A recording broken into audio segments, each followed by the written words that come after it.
गौतम बुद्ध के मठ का यह नियम था कि उनका कोई शिष्य जब भी कभी बुद्धत्व को प्राप्त कर लेता तब उसे कहा जाता कि एक दिशा में चले जाओ और आसपास के जो लोग हैं उनका ज्ञान वर्धन, उनकी जो आत्मा और चेतना जागृत करने का प्रयास करो और उनको सद्मार्ग पर लाना है। उनका एक शिष्य था जो 6 साल से मठ में रह रहा था और तपस्या कर रहा था।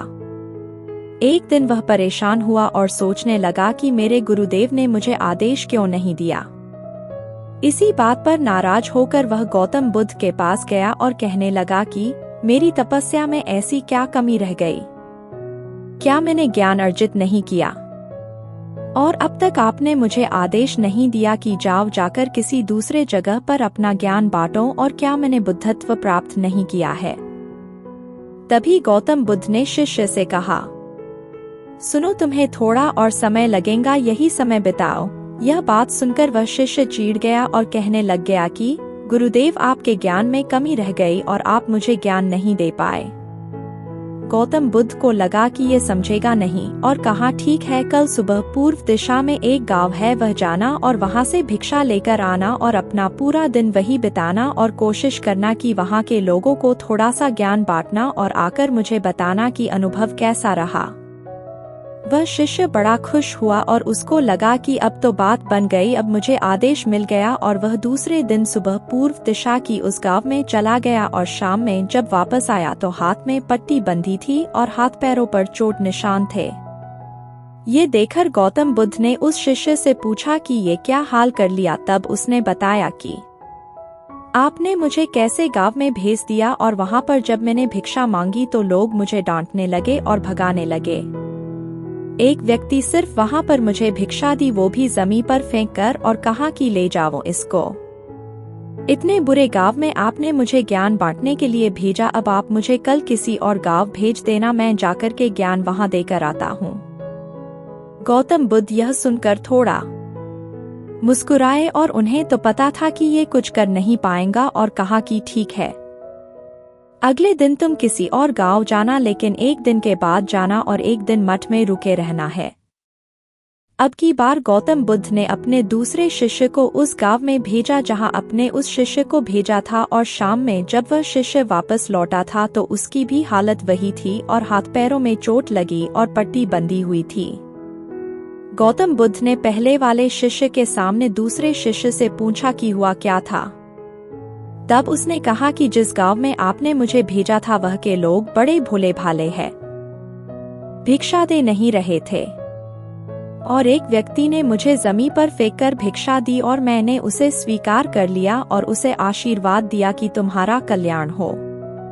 तो वह व्यक्ति चौंक गया और कहने लगा कि आप गजब के इंसान हो, मैं आपको जमीन पर फेंककर भिक्षा दी और आप मुझे कल्याण हो का आशीर्वाद दिया। तब मैंने उसे कहा कि मैं अपना कर्तव्य निभाऊंगा और आप भी बड़े दानी हैं और आपने मुझे भिक्षा दी है।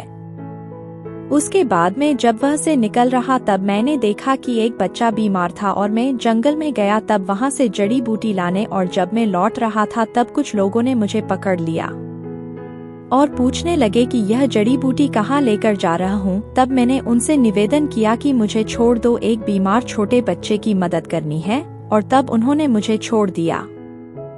जब मैं गांव में वापस आकर उस बच्चे की मलहम पट्टी कर रहा था तो तभी गांव वाले मुझ पर हमला करने लगे। तब उस दानी व्यक्ति ने, जिसने मुझे जमीन पर फेंककर भिक्षा दी थी, उसने गांव वालों को रोका और कहा कि यह ठीक व्यक्ति है और इसे अपना काम करने दो। जब मैंने जड़ी बूटी लगाई तो बच्चा ठीक हो गया और सब मेरे लिए तालियां बजाने लगे।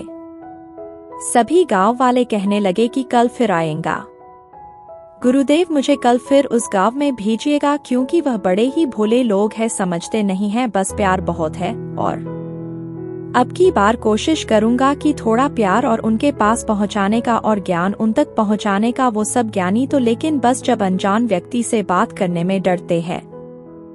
वो जो पहला शिष्य था जो एक दिन पहले उसे गांव में गया था, वह सुन रहा था और समझ रहा था और गौतम बुद्ध की चरणों में गिरकर बोला कि गुरुदेव, कमी तो मुझ में ही थी, आपने ज्ञान तो बहुत सारा दिया, लेकिन मैं उसे आचरण में नहीं ढाल पाया और मैं अहंकार को ऊपर रखा और उसी गांव के लोगों को पहचान नहीं पाया और मार खाकर चला आया। और मार तो इन्होंने भी खाई, लेकिन इनका अहंकार मिट चुका है और ये समझ चुके हैं कि वह लोग भोले भाले हैं और हमें उनसे अलग तरीकों से व्यवहार करना होगा और ज्ञान को आचरण में ढालकर उन लोगों तक पहुंचाना होगा।